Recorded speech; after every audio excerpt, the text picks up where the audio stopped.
The birth of billionaire wife episode 29। Baby और अन्वी। अब तब इसकी तबीयत खराब थी, इसीलिए तब हम इसे हॉस्पिटल ले गए ताकि बच्चा ठीक हो जाए। फिर हम इसे ही दीदी के ससुराल वालों को बता देंगे कि ये उनका ही पोता है। लेकिन वहाँ की नर्स को पता चल गया था कि ये हमारा बच्चा नहीं है, तो वो बच्चे को हमें देने के लिए तैयार नहीं थी। तब हमने उस नर्स को कुछ पैसे दिए, क्योंकि एक यही बच्चा था जिससे मेरी दीदी का घर टूटने से बच सकता था। वो नर्स पैसे लेके मान गई और बच्ची को वापस दे दी हमें। लेकिन आते वक्त हमें रास्ते में पुलिस दिखी गई थी। उस वक्त हम डर गए थे, इसीलिए बच्चे को हमने झाड़ियों के पीछे छुपा दिया था। लेकिन बाद में जब मेरा भाई गया तो वहाँ पे पता नहीं कहाँ से एक छोटा पप्पी और एक लड़की आ गई। तब अम्मा ने लड़की का ध्यान भटकाने के लिए थोड़ा नाटक की, जिससे उस लड़की को यकीन हो गया कि ये बच्चा और उस पप्पी को अम्मा का है, और अम्मा ने उसे अपने साथ ले आई। लेकिन जब बच्चे को आपके पास देखा तो हम सब बहुत ही डर गए थे।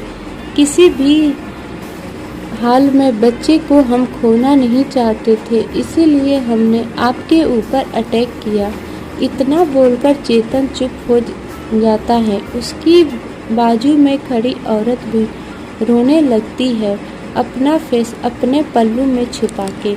वहीं अन्वी जब ये सब सुनती है तो उसे बहुत बड़ा झटका लगता है, ये सोचकर कि उसकी बहन अनीसा ने उसके बेबी को मारने के लिए छोड़ दी थी। अगर ये लोग नहीं होते तो पता नहीं उसके बच्चे का क्या होता। अन्वी की आंखों से आंसू बहने लगते हैं। ये सब सोचकर अन्वी अभी सोच ही रही थी कि तभी उसे अपने गले के पास कुछ गीला गीला महसूस होता है। अन्वी जब नीचे अपने गले के पास देखती है तो उसका बेबी उसके गले के पास सक कर रहा था और उसके बालों को उसके साथ खेल रहा था। अन्वी अपना सर नीचे कर अपने बेबी को देखती है तो बेबी भी उसे देखने लगता है। अन्वी की आंखें जब अपने बेबी की आंखें हरी आंखों से मिलती हैं तो उसकी आंखों में आंसू आ जाते हैं। तो वहीं बेबी अन्वी को देखकर खिलखिला के हंसने लगता है, जिसे देखकर अन्वी के रोते हुए चेहरे पर भी स्माइल आ जाती है। अब आगे बेबी हंसते हुए अपनी हरी आंखों से अन्वी से हरी आंखों में देख रहा था। बेबी ने अपने छोटे छोटे हाथों में अन्वी के बालों की मुट्ठियां बना के अपने पैर को चला रहा था और अपनी बच्चों वाली आवाज़ें निकाल रहा था। अन्वी अपने बेबी को देख के हंसते हुए बोलती है, अले अले मेरा बच्चा जाग गया, क्या मम्मा ने आपकी नींद डिस्टर्ब किया? अन्वी की बात सुनकर बेबी अपना सर ऐसे ही हिलाता है जैसे वो अन्वी की बातें समझ रहा हो। बेबी का रिएक्शन देखकर अन्वी बोलती है, सॉरी मेरी जान, मम्मा आपको सॉरी बोल रही है, बस कुछ देर और फिर आप आराम से नीनी कर लो, वो भी अपने घर पे। अन्वी की बात सुनकर बेबी मुस्कुराते हुए अन्वी को देखता है और अपने एक नन्हे हाथों को मुंह में रखकर उन्हें सक करने लगता है, जैसे बोल रहा हो कि उसे भूख लगी है। जिसे देख अन्वी बोलती है, अरे मेरा बच्चा भूखा है क्या? आपको भूखी लगी है? बस थोड़ा सा वेट करो मेरी जान, फिर मम्मा आपको दूध पिलाएगी, ओके? आप मम्मा के ब्रेव बेबी हो ना, तो बस कुछ मिनट इंतज़ार करो मेरा बच्चा। वहीं अन्वी की बात सुनकर बेबी स्माइल करते हुए अपना फेस फिर से अन्वी के सीने में छुपा लेता है, जैसे वो अन्वी की बातें समझ गया हो और अब उसके ऑर्डर को फॉलो कर रहा हो। अन्वी बेबी के एक्शन को देखकर स्माइल करती है और फिर बेबी के फेस को बहुत सारी किसिस करते हुए बोलती है, मेरा बहादुर और समझदार बच्चा, बेबी अपनी मम्मा के मुंह से खुद की तारीफ सुनकर हंसने लगता है और फिर से अपना पूरा सर अन्वी के सीने में घुसा लेता है। अन्वी भी हंसते हुए बेबी को अच्छे से अपने सीने में छुपा लेती है। फिर उन लोगों की तरफ देखकर अन्वी बोलती है, थैंक यू सो मच कि आप लोगों ने मेरे बच्चे की मदद की। भले ही आपका सिचुएशन कोई भी हो, लेकिन उस वक्त आपने मेरे बच्चे की हेल्प की जब वो बिल्कुल अकेला था। इसीलिए मैं आपका जितना भी शुक्रिया अदा करूं वो भी कम है मेरे बच्चे के लिए। फिर अपने पॉकेट से एक कार्ड निकाल के उन्हें देते हुए बोलती है, आपको कभी भी कोई चीज़ की मदद चाहिए होगा, आप मुझे बेझिझक बोल सकते हैं। मैं आपकी हेल्प करने की पूरी कोशिश करूंगी। थोड़ी ही देर बात करने के बाद अन्वी बेबी को लेकर सुहानी के साथ उस छोटे से घर से निकल जाती है और अपने कार में बैठ जाती है जिससे वो आई थी। सुहानी ड्राइविंग सीट में बैठी हुई थी तो अन्वी उसके बगल में बेबी के साथ बैठी हुई थी। कुछ ही देर में उनकी कार वहां से चली जाती है। अन्वी के वहां से जाते ही कुछ लोग वहां पे आते हैं जिन्होंने अपने फेस को कवर करके रखा हुआ था। वो लोग अन्वी के जाते ही सीधे उस छोटे से घर के अंदर चले जाते हैं। एपिसोड 30 क्या हुआ है बेबी को हॉस्पिटल। अन्वी अभी कार में अपने बेबी को गोद में लिए बैठी हुई थी और सुहानी कार ड्राइव कर रही थी। बैक सीट में वाइट पप्पी मस्ती कर रहा था। अब आप सोच रहे होंगे कि ये पप्पी यहाँ कैसे आया, तो आपको बता दूं कि अन्वी और सुहानी जब बेबी को लेके आ रहे थे तब ये छोटा पप्पी भी उनके पीछे पीछे आ गया था, तो अन्वी उसे भी ले आई अपने साथ। कार अभी कुछ ही दूर आई थी कि अन्वी सुहानी को कार रोकने को बोलती है, जिस पर सुहानी उसे सवालिया नज़रों से देखती है और कार रोक देती है। अन्वी कार का डोर ओपन करके बैक सीट में बैठते हुए बोलती है, यार बेबी को भूख लगी है, शायद देखना ये कैसे बार बार अपने थंब अंगूठे को मुंह में ले रहा है, इसीलिए मैं इसे बैक सीट में ले आई ताकि फीडिंग करा सकूं। अन्वी की बात सुनकर सुहानी समझ जाती है कि अन्वी ने क्यों कार रुकवाई है, इसीलिए वो कुछ नहीं बोलते। अन्वी कार के बैक सीट में बैठ जाती है और फिर अपने बेबी को अच्छे से गोद में बिठाते हुए बोलती है, अले अले मेरा बच्चा अभी तक जाग रहा है क्या, मेरे बेबी को भूखी लगी है। जिस पर बेबी अपने बच्चे जैसी आवाज़ें निकालने लगता है और अपने हाथ पैर तेजी से हिलाने लगता है, जैसे बोल रहा हो अपनी मम्मा को हाँ उसे भूखी लगी है। अन्वी बेबी का रिएक्शन देखकर हंसती है और फिर बेबी को फीडिंग करवाने लगती है। जिस कार में अभी अन्वी बैठी हुई थी वो कार उसी का है जिसे एकांश ने ही उसे गिफ्ट किया था। कार बहुत ही एडवांस था और उसने बहुत सी फैसिलिटी भी थी, इसीलिए अन्वी को कार में फीडिंग करवाने में प्रॉब्लम नहीं हो रही थी। कोई भी शख्स बाहर से कुछ नहीं देख सकता था, बट अंदर से सब देखा जा सकता था। अन्वी बेबी को फीडिंग करवाते हुए ही उस वाइट पप्पी के साथ खेल रही थी जो उसके ही बाजू में बैठा हुआ था। अन्वी अब क्या करना है, कि बेबी के बारे में घर में सबको कैसे बताएगी।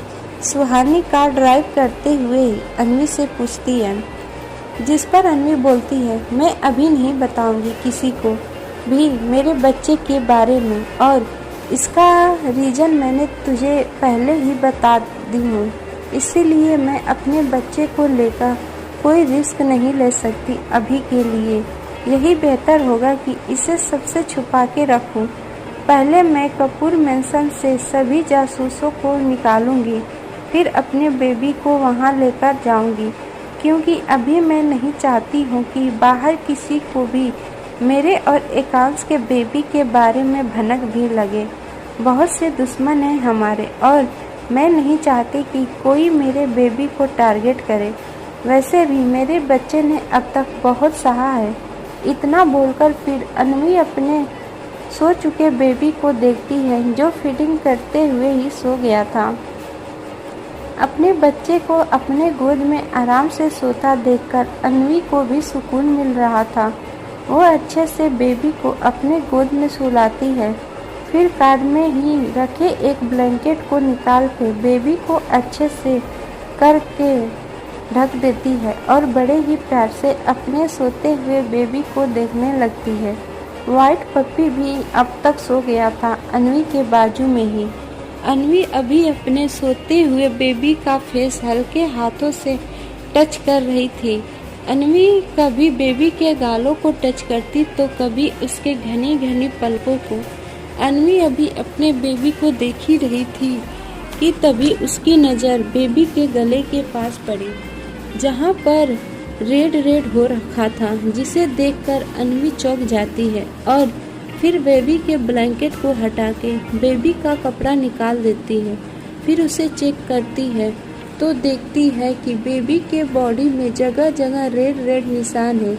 ये देखते ही अन्वी बहुत ही ज़्यादा परेशान हो जाती है और सुहानी को आवाज़ लगाते हुए बोलती है, सुहानी, ये मेरे बेबी को क्या हुआ है? देखना, मुझे बहुत ही ज़्यादा टेंशन हो रही है यार। प्लीज़ तो कोई पास के चाइल्ड हॉस्पिटल में ले चल। इस वक्त अन्वी के आंखों में आंसू थे। वहीं सुहानी जो कार ड्राइव कर रही थी, अचानक से अन्वी की रोने आवाज़ सुनकर कार का ब्रेक लगाती है, फिर पीछे मुड़कर देखती है, लेकिन जैसे ही बेबी की बॉडी में रेड निशान देखती है तो वो भी परेशान हो जाती है और अन्वी को शांत कराते हुए बोलती है, अन्वी तो परेशान मत हो, हम अभी हॉस्पिटल चलते हैं ना। बेबी को क्या हुआ है हमें पता चल जाएगा। प्लीज़ यार तुम मत रो, नहीं तो बेबी जाग जाएगा तो वो भी रोने लगेगा। अपने बच्चे के लिए ही अन्वी, प्लीज़ मत रो। इतना बोलकर सुहानी कार को फास्ट ड्राइव करती है। दूसरी तरफ बनारस में विनोद और उसकी फैमिली जा चुकी थी मानवी को देखकर। 2 दिन बाद मानवी के साथ विनोद की शादी थी, जिससे सब खुश थे सिवाय मानवी और अनु के। मानवी अभी अपने छोटे से कमरे में बैठी रो रही थी और खुद से ही रोते हुए बोल रही थी, मेरे साथ ही ऐसा क्यों होता है? क्या सच में मैं इतनी बुरी हूँ? पहले मेरी फैमिली मुझे अलग हो गई, फिर जब मुझे बाबा मिले तो वो भी मुझे छोड़कर चले गए।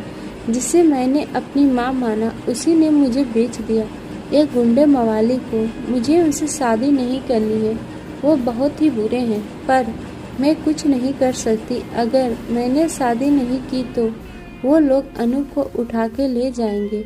फिर अपने आंसू पोंछकर, नहीं, मैं ऐसा नहीं होने दे सकती अनु के साथ, क्योंकि अब मेरे पास अनु के सिवा कोई नहीं है। बाबा ने मेरे लिए बहुत कुछ किया है और मैं उनके बेटी की ज़िंदगी बर्बाद होने नहीं दे सकती हूँ, इसीलिए मुझे ये शादी करनी ही होगी। हाँ, मैं करूँगी ये शादी अपनी अनु के लिए। वहीं अनु अपने कमरे में बैठी हुई थी और अपने फ़ोन में कुछ देखकर बोले जा रही थी, बस तुम ही हो जो हमें इन सब से बाहर निकाल सकता है और मेरी मानवी दीदी की लाइफ खराब होने से बचा सकता है। प्लीज़ आ जाओ एक बार।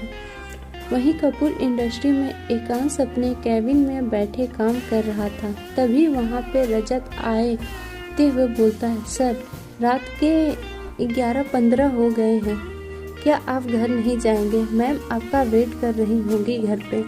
जिस पर एकांश बोलता है, रजत, मुझे आज ज़रूरी फाइल्स चेक करने हैं और तुम्हारी मैडम अपने फ्रेंड के घर पे गई हैं, इसीलिए मैं फाइल्स चेक करने के बाद यहीं पे रेस्ट कर लूँगा। तुम घर जा सकते हो। नो सर, मुझे भी काम था, इसीलिए मैं भी नहीं जा रहा हूँ घर।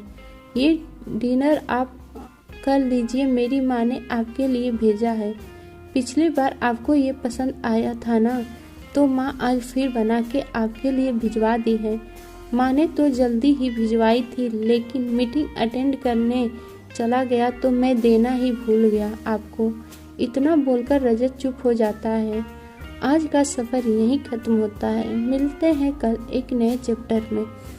तब तक के लिए जुड़े रहिए हमारे साथ। कहानी पसंद आए तो लाइक करें एंड अपने दोस्तों से भी शेयर करें। अगर आप सबको ये चैप्टर अच्छा लगा तो प्लीज़ कमेंट करके ज़रूर अपना रिव्यू दें। और जिन्होंने भी मेरे चैनल को सब्सक्राइब नहीं किया है, प्लीज़ आप सब हमारे चैनल को सब्सक्राइब कर लीजिए ताकि हमें मोटिवेशन मिलती रहे और हम आप सबके लिए ऐसे ही प्यारी प्यारी स्टोरी लाते रहें। धन्यवाद।